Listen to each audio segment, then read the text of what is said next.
तुम्हारे बच्चे 7 बरस के हो जाएं तो उन्हें नमाज का हुक्म करो, और जब तुम्हारे बच्चे 10 साल के हो जाएं तो उन्हें मार मार करके नमाज पढ़ाओ। हालांकि 10 साल के बच्चे पर नमाज फर्ज नहीं होती, 10 साल के बच्चे पर नमाज फर्ज नहीं होती, मगर इतनी ताकीद के साथ इसलिए हुक्म दिया जा रहा है ताकि जब बचपन ही से नमाज की आदत रहेगी तो बालिग होने के बाद नमाज छोड़ने का ख्याल भी न कर सकेंगे।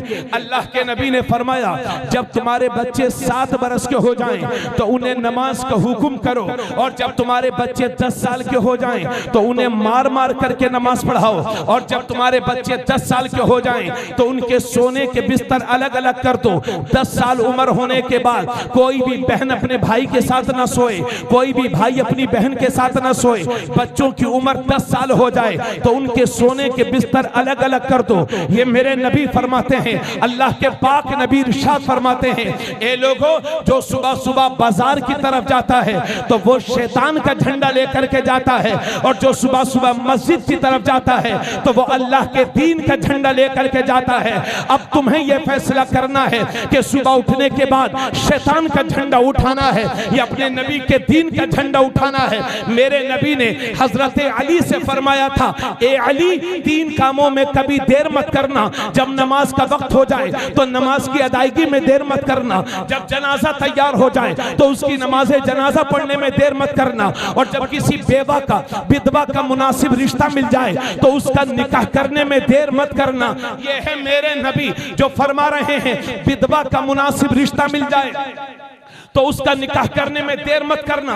लेकिन इसी मुल्क में लाखों लोग ऐसे हैं जो नारा लगाते हैं बेटी पढ़ाओ, बेटी को सम्मान दो, नारी को शक्ति दो, बेटी को सम्मान दो, मगर वही लोग, उनमें अक्सर ऐसे लोग हैं कि अगर सुबह सुबह किसी बेवा पर नजर पड़ जाती है तो वो कहते हैं हमारा दिन खराब हो गया, हमारा दिन मनहूस हो गया, आज का दिन खराब हो गया। तो यह है दुनिया वाले के जबान पर कुछ और है और दिल में कुछ और है। लेकिन इस दुनिया की तारीख में एक मेरा नबी ऐसा भी है कि जो जबान पर है वही दिल में है, जो दिल में है वही जबान पर है। 25 साल के कुंवारे हैं मेरे नबी, तो तारीख बताती है कि मक्के की किसी कुंवारी लड़की से नहीं शादी नहीं करते, बल्कि 40 साल की बेवा हजरत खदीजतुल कुबरा को निकाह में लाते हैं, और क़यामत तक के लिए बेटियों की इज्जत में 4 चांद लगा दिया। अभी तकरीबन 1-2 साल पहले मैंने किसी अखबार में पढ़ा था कि भारत का सुप्रीम कोर्ट ये कहता है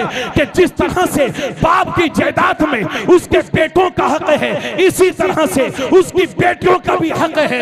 ये भारत का सुप्रीम कोर्ट कहता है। कुर्बान हो जाओ अपने नबी पर कि भारत का सुप्रीम कोर्ट जो बात आज कह रहा है वही बात 1400 साल पहले मदीने के दारुल हुकूमत से तुम्हारा नबी दुनिया को बता रहा है और फरमा रहा है कि बाप की जायदाद में जिस तरह से उसके बेटों का हक है, इसी तरह से उसकी बेटियों का भी हक है। नारे तकबीर, नारे रिसालत, मसलके आला हज़रत, फरमाने मुस्तफा, पनाहे यतीमा। वाह वाह वाह, सुभान अल्लाह, सुभान अल्लाह, सुभान अल्लाह, बोलिए सुभान अल्लाह। बात मेरी समझ रहे हैं, बात समझ रहे हैं। सुप्रीम कोर्ट ये कहता है कि बाप की जायदाद में जिस तरह से उसके बेटों का हक है, इसी तरह से उसकी बेटियों का भी हक है।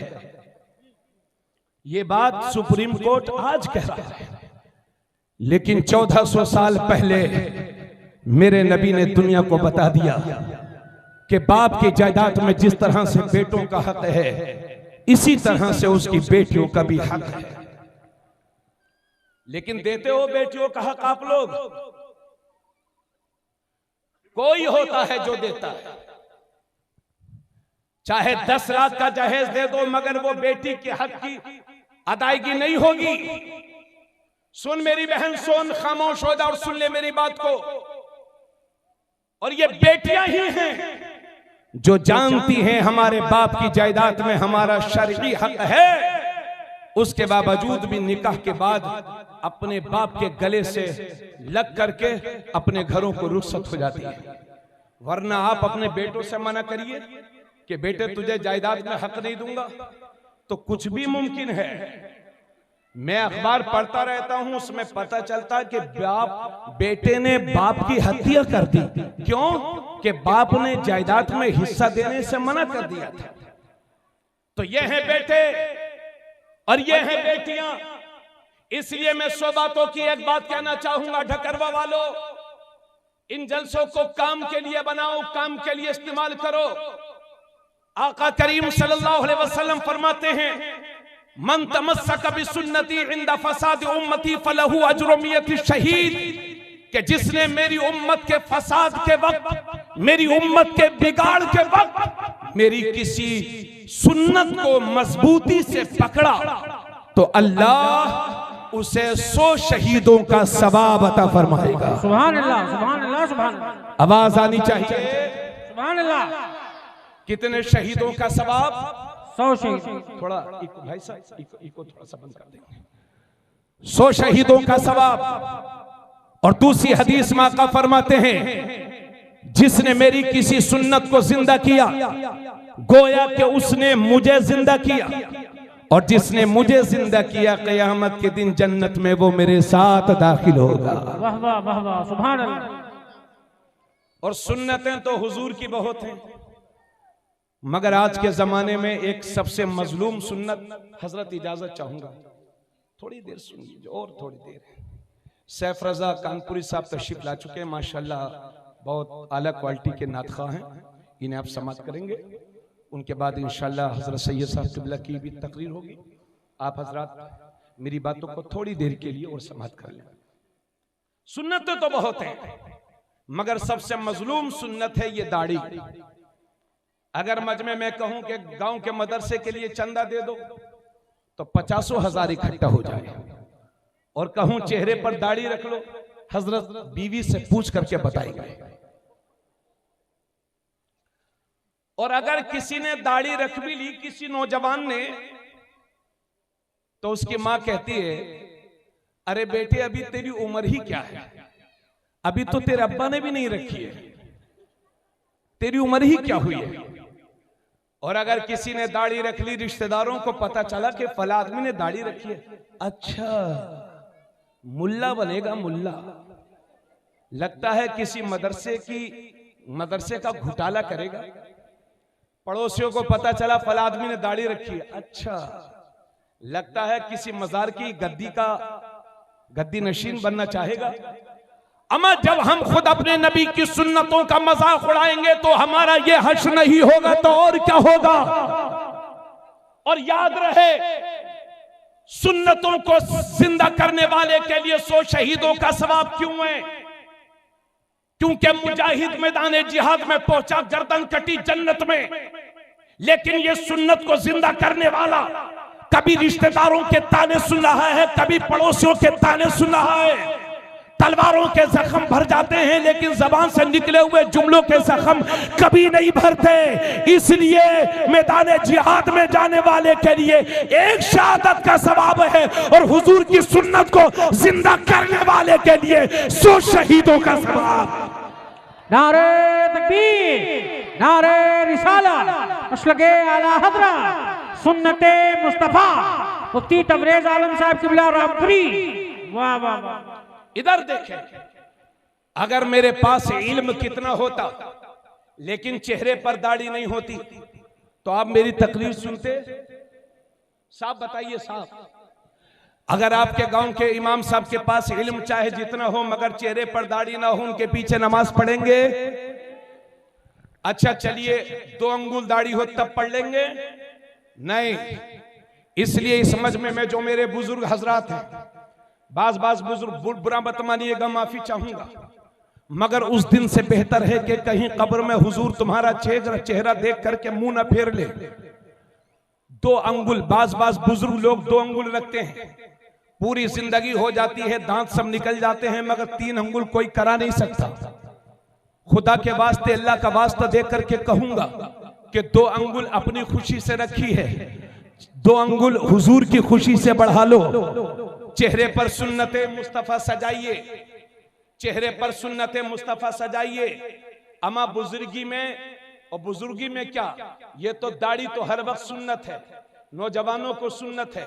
अभी मैं एक जगह गया तो मैंने देखा एक नौजवान के चेहरे पर दाढ़ी है, कुर्ता पजामा पहने हुआ है, हमारे साथ खाने पे बैठा तो हम तो पलथी मार के खा रहे हैं आराम से, मगर वो हुजूर की सुन्नत के मुताबिक खा रहा है। मैंने पता किया तो पता चला वो कि आलिम हाफिज कारी नहीं है, वो करोड़पति बाप की औलाद है, मगर हुजूर का ऐसा आशिक है कि हर बात पर हुजूर की अमल करता है।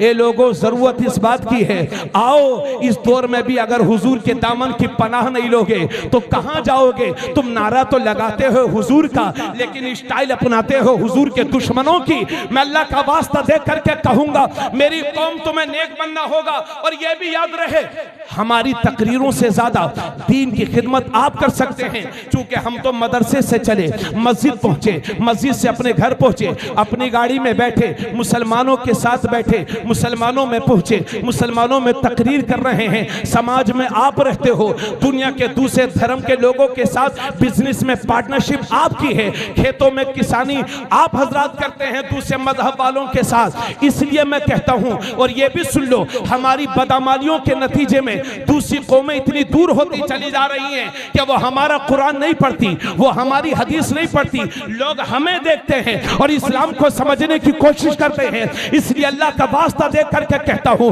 कि पक्के सच्चे मुसलमान बन जाओ। अगर तुम कहीं खड़े हो और मस्जिद से सदाए अल्लाहू अकबर आ जाए तो दुनिया का सारा काम छोड़ करके मस्जिद का रास्ता ले लो, ताकि पता चल जाए इस्लाम में नमाज कितनी जरूरी है। अगर तुम्हारे पड़ोस में किसी दूसरे धर्म का बंदा रहता है तो उसके साथ ऐसा बेहतरीन सुलूक करो, ऐसा सुलूक करो कि वो भी तुम्हारे नबी की सीरत पढ़ने पर मजबूर हो जाए। जब बोलो तो सच बोलो, जब वादा करो तो उसे निभाओ, चलो तो सुन्नतों के मुताबिक, पियो तो सुन्नतों के मुताबिक, शादी करो तो सुन्नतों के मुताबिक, ताकि दुनिया ये कहने पर मजबूर हो जाए कि जब नबी का गुलाम ऐसा है तो इस गुलाम का इमाम कैसा होगा। वाह वाह वाह वाह, सुभान अल्लाह सुभान अल्लाह, माशाअल्लाह। बात समझ मारी है कि मगर हाय अफसोस 10 बीघा जमीन थी, सब बेच दी लड़की की शादी के मौके पर। कितने लोग आत्महत्या करके दुनिया से चले गए। अगर जमीनें बेच बेच करके शादियां होंगी, लोन निकाल निकाल करके शादियां होंगी, तो आने वाला वक्त तुम्हारे लिए और भी डेंजर होगा। क्योंकि जब जमीनें बिक जाएंगी, महंगाई बढ़ जाएगी, तब क्या करोगे। इसलिए रोने धोने से फायदा यह है, अभी वक्त है, देर हुई है, अंधेर नहीं। आओ इन मुश्किल रस्मों से, परेशानियों से निजात चाहते हो तो हुजूर की दामन की पनाह ले लो। मेरे नबी फरमाते हैं सबसे बेहतरीन शादी वो है जो कम से कम खर्च में मुनक्किद हो जाए। सुभान अल्लाह सुभान अल्लाह। कम से कम बराती लेकर के जाइए। सुने मेरी बात, बराती कम से कम, और जिन हाथों को खुदा के आगे ससुराल के आगे फैलाते हो, काश उन्हीं हाथों को उठा उठा करके रात में अल्लाह के हुजूर फैला दो, तो मेरा रब इतना देगा कि तुम्हारी नस्लों से गरीबी का खात्मा हो जाएगा। वाह वाह वाह। अगर आज किसी की 3 बेटियां जवान हैं, मैं मिलता हूं ऐसे लोगों से, मिला हूं ऐसे लोगों से, अगर 3 बेटियां जवान हैं तो रातों में नींद नहीं आ रही है, बेटियों से चेहरा छुपा छुपा करके रो रहा है गरीब बाप। और ये लखीमपुर वालों, सारे हिंदुस्तान के मुसलमान तुम्हारी तरह जमीन जायदाद वाले नहीं हैं, तुम्हारे गरीब भाई भी हैं। इसलिए नज़ीरें कायम करो। और बेटे वालों से दरखास्त करूंगा कि अपने कदमों को आगे बढ़ाओ और मस्जिदों में निकाह करने का आगाज करो। मस्जिद से बेहतर निकाह के लिए कोई और जगह नहीं हो सकती। मैं इस सिलसिले में बहुत सारी तकरीरें कर चुका हूं। अलबत्ता एक बात यहां पर बता दूं, ये कोई किस्सा कहानी की बात नहीं, ये तिरमिज़ी शरीफ की हदीस है। अल्लाह के नबी फरमाते हैं आलिनू हाज़न निकाह वजअलूहु फिल मसाजिद, के निकाह जब भी करो तो ऐलान करके करो और निकाह मस्जिदों में मुनक्किद किया करो। क्योंकि हालांकि मसला यह है कि कोई यहाँ निकाह करवाएगा, यहाँ हो जाएगा, शराइत पा लिए जाए, हवाई जहाज में निकाह हो जाएगा, शराइत पा लिए जाए, 5 लाख का होटल बुक करके वहां भी निकाह हो जाएगा, शराइत पा लिए जाए, छप्पर के नीचे निकाह हो जाएगा। लेकिन तुम्हारे नबी की रूह, मेरे नबी की रूह पुकार पुकार कर कह रही है निकाह मस्जिदों में मुनक्किद करो, क्योंकि मस्जिदों में निकाह करना सुन्नत है। हुजूर की इस मुर्दा सुन्नत को जिंदा करने की कोशिश करिए, क्योंकि जब मस्जिद में निकाह होगा तो उसके बहुत सारे फायदे हैं, जिनमें से 3 बड़े बड़े फायदे ये हैं। सबसे बड़ा फायदा यह है कि अक्सर लोगों का निकाह जिंदगी में एक बार होता है, बार बार नहीं। तो जब हमारा निकाह मस्जिद में होगा तो हमारे निकाह में कोई नापाक शामिल नहीं होगा, सिर्फ पाक लोग शामिल होंगे। दूसरी बात यह है कि निकाह के बाद जो हजारों रुपयों के पटाखे फोड़े जाते हैं वो नहीं फूटेंगे। तीसरी बात यह है कि निकाह के बाद जब मस्जिद में काज़ी इस्लाम या इमाम मोहतरम दुआ करता है तो हदीस में लिखा है कि मुसलमान जब मस्जिद में दुआएं करते हैं तो साथ में अल्लाह के फरिश्ते भी आमीन कहा करते हैं।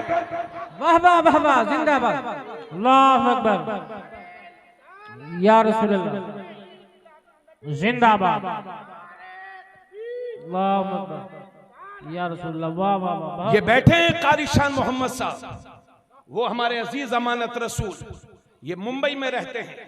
मैं गया हूं इनकी मस्जिद, वहां इनके इमाम साहब मौलाना शमीम कादरी साहब हमारे अजीज हैं, बड़े अच्छे नौजवान खतीब हैं। पूछिए इनसे, ऐसे ऐसे सेठ लोग, अरबपति लोग अपने बच्चों के निकाह मस्जिद में करते हैं कि अगर उनसे बात की जाए दौलत की तो पूरे ठकरवा को खरीद ले, लेकिन वो लोग मस्जिदों में निकाह करते हैं। और यहां 2 रुपया आया तो भूल गए देहात को, ये चला है लखीमपुर दौलत का जलवा दिखाने दूसरे को। पता चला कि 15 लाख रुपया खर्च किया, आखिर में खाना खत्म हो गया, सारी बनी बनाई इज्जत मिट्टी में दफन हो गई। इसलिए कौम की बेटियों का जीना दूभर न करो। और जहां हमें लड़के वालों से शिकायत है वहां लड़कियों वालों से भी बहुत शिकायत है। लड़की वाले भी चाहते हैं कि हमें लखपति दामाद मिले, ऐसा दामाद मिले कि 10 लाख की तो कम से कम गाड़ी हो, 1 लाख रुपया तनख्वाह हो, चाहे सड़ा हुआ बदबूदार वहाबी हो। लोग कहते हैं हजरत वहाबियत बहुत फैल रही है, अमा फैला आप रहे हो, हमको नोते रोकने वाले। वहाबियत फैलने की सबसे बड़ी वजह है वहाबियों में शादी।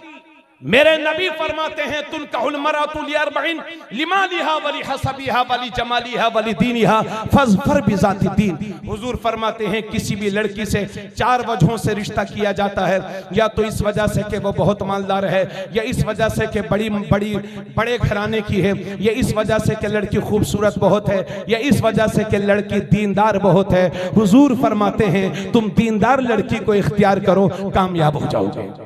वाह वाह वाह, तवज्जो सुन लीजिए, दामाद लखपति मत ढूंढो, उस ऑफिस में बैठने वाले 2 लाख रुपया महीना कमाने वाले सेठ से जो सूद का कारोबार करता है, ऑफिस में बैठता है, 20 लाख की गाड़ी से चलता है, उससे खेत का वो मजदूर अच्छा है जो रोजाना 500 कमाता है मगर हुजूर की शरीयत का वफादार है। वाह वाह वाह वाह, सुभान अल्लाह। इसलिए मालदार नहीं, आशिक़े रसूल तलाश करो। वाह वाह वाह। और मेरी बहन, तू सैयदा फातिमा ज़हरा की जिंदगी पढ़, लंबी लंबी फरमाइश अपने बाप से करके अपने बाप को रोने पर मजबूर मत कर। सैयदा फातिमा ज़हरा इतने बड़े बाप की औलाद, उसके बावजूद अपने घर का काम अपने हाथ से किया करती थी। सुने आप लोग, बस खत्म कर दे, अल्लाह ताला सलामत रखे। आखिर में अपनी बहनों से इतना और कहना चाहूंगा कि पिछले 1-2 साल से हम देख रहे हैं कि हमारी बेटियां मुर्तद हो रही हैं, यानी वो किसी के भी साथ भागने से परहेज नहीं करती। और सबसे बड़ी उसमें वजह मोबाइल का इस्तेमाल। जी, सबसे बड़ी वजह मोबाइल का इस्तेमाल। घर में खाने को नहीं है मगर मोबाइल 20,000 रुपए का है और जवान बेटी चला रही है। उनके अब्बा जी से कहो तो वो कहते हैं हजरत लड़की का शौक है और हमारी लड़की तो दिल की बड़ी अच्छी है। सुने भाई, क्या आप अपनी बेटियों के दिल को भी देखते हैं क्या? इसलिए ज्यादा चक्कर में मत रहो, दामन मुस्तफा की पनाह ले लो, शरीरी माहौल अपने घरों में कायम करो। और मेरी बहन, हुजूर सल्लल्लाहु अलैहि वसल्लम का जितना एहसान तुझ पर है, तुम पर इतना एहसान कायनात में किसी और का नहीं है। इसलिए तुम्हारी ये जिम्मेदारी बनती है। आज हम अपनी बहनों को देखते हैं कि वो पूरे गांव में गले में रुपट्टा डाला और पूरे गांव में घूम रही है। हाँ, कभी ये बाबा की चादर, कभी वो बाबा की चादर, कभी ये मेला, कभी वो मेला। यानी इसकी चादरें चढ़ाते चढ़ाते इसका शौहर परेशान हो गया कि अल्लाह जाने ये कितनी चादरें चढ़वाती है। मेरी बहन, इस्लाम तुझे इस तरह के चक्कर लगाने की इजाजत नहीं देता। सारे वली अपनी अपनी कब्रों में जिंदा हैं। सिर्फ एक मजार ऐसा है कि जहां औरत जा सकती है और वो है मेरे नबी का मजार। सुभान अल्लाह, सुभान अल्लाह। बाकी किसी मजार पर औरत के लिए जाना जायज नहीं है। सारे अल्लाह के वली अपने घरों से सुनते हैं। तुम फातिहा, दुरूद ख्वानी, नियाज ख्वानी अपने घर में कर लिया करो। और सुन लो मेरी बहन, ये बाज औरतों को देखा गया है कि पूरे गांव में वो घूमेंगी, वो लखीमपुर तक जाएंगी मगर वो बुर्का नहीं पहनेंगी। और बाज औरतों को देखा गया है कि वो बुर्का तो पहनती हैं मगर इस वजह से नहीं कि पर्दा हो जाए, बल्कि इस वजह से कि कपड़े गंदे ना होने पाए। ये मेरी बहन, इस बदनीयती से तुझे पाक रहना होगा। और सुन मेरी बहन, तुझे अपना किरदार अच्छा बनाना होगा, पर्दे में रहना होगा। और भाइयों, अल्लाह का वास्ता दे करके कहता हूं कि अपने घरों पर कंट्रोल कर लो, वरना आने वाले हालात और भी डेंजर हो सकते हैं। और सुन मेरी बहन, 100 बातों की एक बात कह रहा हूं, तुम उस फातिमा की कनीज हो कि जब वो पुलसिरात से गुजरेंगी तो बातिने अर्श से निदा आएगी, महशर वालों अपनी गर्दनों को झुका लो, इसलिए कि 70,000 हूरों के झुरमुट में सैयदा फातिमा ज़हरा का गुजर होने वाला है। मेरी बहन, तेरी आइडियल वो फातिमा है, वो फातिमा है कि जब उनके विसाल का वक्त करीब आया तो हजरत फातिमा ने कहा था, ए लोगों, मेरे जनाजे को दिन में ना उठाना, रात में उठाना। कहीं ऐसा ना हो कि जनाजा दिन में उठे तो किसी अजनबी की नजर मेरे जनाजे पर पड़ जाए। वो फातिमा।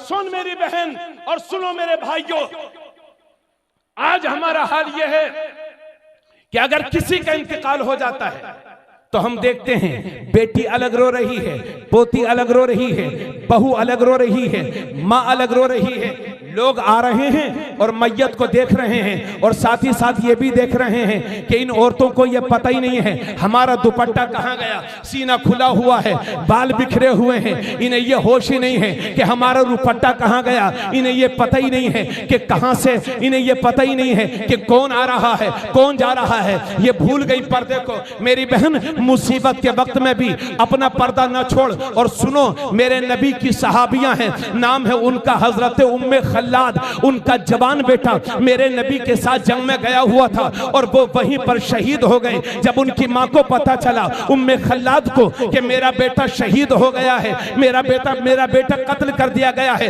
तो पूरे पर्दे के साथ, पूरे इस्लामी वकार के साथ, पूरे हिजाब के साथ हुजूर सल्लल्लाहु अलैहि वसल्लम की बारगाह में पहुंची। शिकायत करने नहीं गई थी बल्कि अपने बेटे के ताल्लुक से एक मसला पूछने गई थी। जब सहाबा ने देखा कि शहीद की मां आई है, उम्मे खल्लाद आई है, मकबूल की मां आई है, और ऐसी हालत में भी उन्होंने पर्दा कर रखा है, उन्होंने हिजाब कर रखा है, पूरी इस्लामी शानो शौकत के साथ आई है, तो एक सहाबी बोले, उम्मे खल्लाद, तेरे जवान बेटे की लाश पड़ी हुई है, तेरे जवान बेटे के टुकड़े टुकड़े पड़े हैं और तूने इस हालत में भी पर्दा कर रखा है। तो उम्मे खल्लाद के तारीखी जुमले सुनिए, फरमाती हैं, ए मेरे नबी के सहाबा, मैंने बेटा ही तो खोया है, हया थोड़ी खोई है।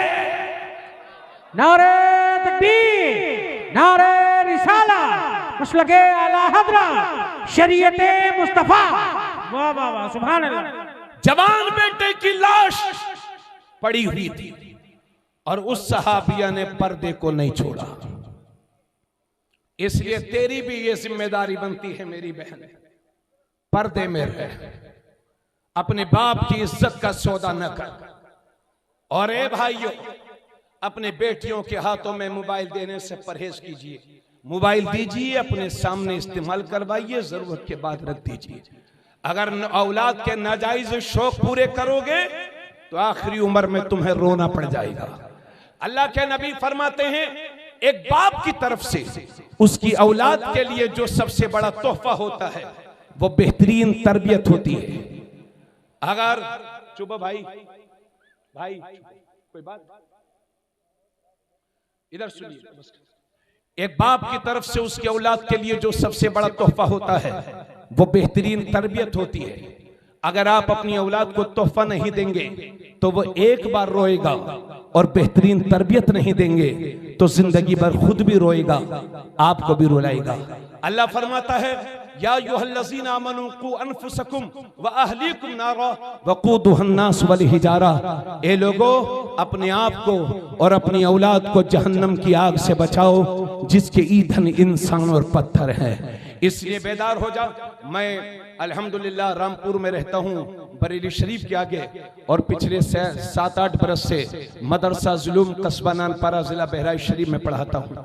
मैं कभी नानपारा वापस होता हूँ, कभी रात के 4 बजे, कभी 5 बजे, सुबह के वक्त कभी 6 बजे। जब मैं वापस होता हूँ तो मैं क्या देखता हूँ कि दूसरी कौमों के नौजवान सुबह वर्जिश कर रहे हैं, वो दौड़ लगा रहे हैं, वो वर्जिश कर रहे हैं। अगर उनसे पूछा जाए ये मेहनत क्यों कर रहे हो, ये वर्जिश क्यों कर रहे हो, तो वो कहते हैं हजरत हमें आर्मी में जाना है, हमें फौज में जाना है। तो ये दूसरी कौमों के बच्चे हैं जो सुबह अपने मिशन की तरफ जा रहे हैं। और ये मेरी कौम का नौजवान है जो रात के 2 बजे सोता है, सुबह के 10 बजे उठता है। ना अल्लाह का खौफ है, ना हुजूर से शर्म, ना माँ बाप का कहना मान रहा है, ना इमाम साहब का कहना मान रहा है। मेरी नौजवान नस्ल, तू ही हमारी उम्मीद है, तुझी से हमारी उम्मीदें वाबस्ता हैं। जिस कौम का कोई मिशन होता है वो सुबह के 9 बजे तक नहीं सोती। याद रहे, बेदार हो जाओ। अगर इसी तरह से गफलत की चादर ओढ़कर सोते रहे तो दुनिया हमेशा के लिए तुम्हें फना कर देगी,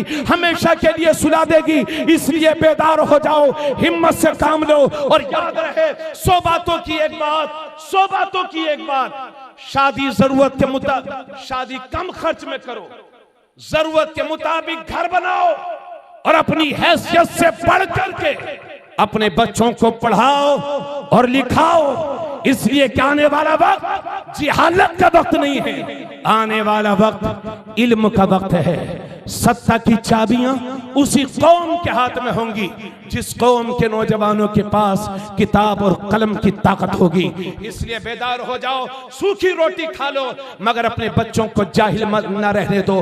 फटे कपड़े पहन लो मगर अपनी बेटी को बेपर्दा न रहने दो। सूखी रोटियां खा लो मगर अपने बच्चों को हलाल लुक़्मे हराम लुक़्मे न खिलाओ। परवरिश बेहतरीन करो, पढ़ाओ, लेकिन यह भी याद रहे कि दुनिया की सारी यूनिवर्सिटीज, दुनिया के सारे कॉलेजेस, दुनिया के सारे स्कूल ये डिग्री होल्डर बनाते हैं और कुरान बेहतरीन इंसान बनाता है। इसलिए सब कुछ पढ़ाइए मगर कुरान जरूर पढ़ाइए। मेरे साथ सब मिलके बोले, सब कुछ पढ़ाइए मगर कुरान, क्योंकि स्कूल कॉलेज ये डिग्री होल्डर बनाते हैं और कुरान बेहतरीन इंसान बनाता है।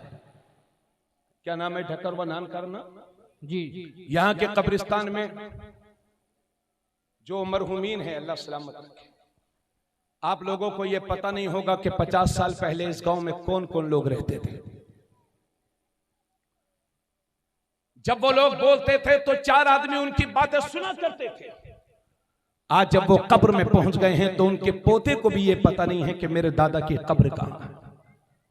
इसलिए कोई हमेशा के लिए नहीं आया है इस दुनिया में, धोखे में मत रहना। अभी 2 साल पहले एक डॉक्टर के बारे में पढ़ा गया कि वो 39 साल का नौजवान डॉक्टर था, हार्ट का सर्जन, दिल का ऑपरेशन करने वाला। 1000 से ज्यादा उसने ऑपरेशन किए थे, लेकिन जब उसे मौत आई 39 साल की उम्र में अचानक से हार्ट पड़ा और वो दुनिया से चला गया। अभी कल आपने गूगल पर खबर पढ़ी होगी एक साहब इलाहाबाद से अपने मजहबी रसूम अंजाम देकर वापस हो रहे थे।